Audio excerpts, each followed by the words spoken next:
In an empty part of North Kansas sits what looks like some type of military installation.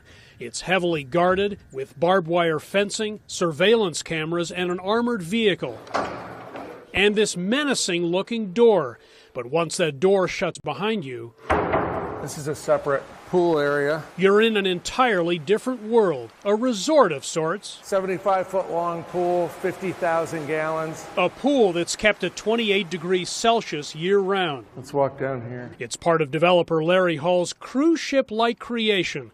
Carved into 15 floors of an old Atlas F missile silo are residential units that cost between $1.5 and $3 million. The next level. The complex extends 60 meters underground, can accommodate 75 people, and features a state-of-the-art movie theater, gym, shooting range, dog park, and rock climbing wall, and much, much more. This is an engineered facility for extended off-grid living.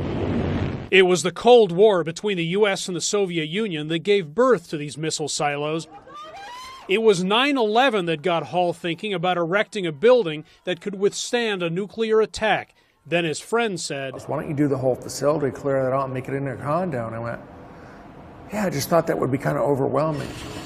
The former defense contractor and computer engineer bought this abandoned structure, refurbished it, and began marketing it as a survival condo, where people who are worried about future terror events or other security threats can find safety. Whether it's a meteor impact or a Yellowstone eruption, whatever your poison is that could disrupt your life, I think it's way better to have a plan for than to wing it and just hope it doesn't happen on your watch. Hall has planned for everything, including a crisis that would put the condo in lockdown mode.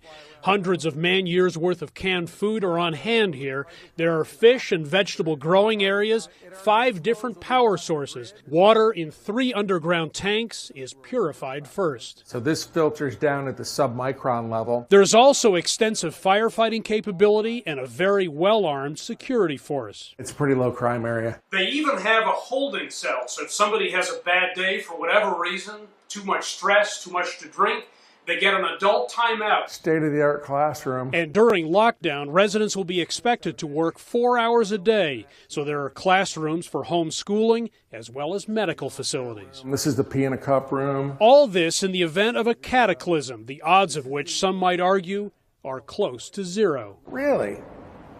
Where did you get that number from? It's 100%. I mean, when is it not happen?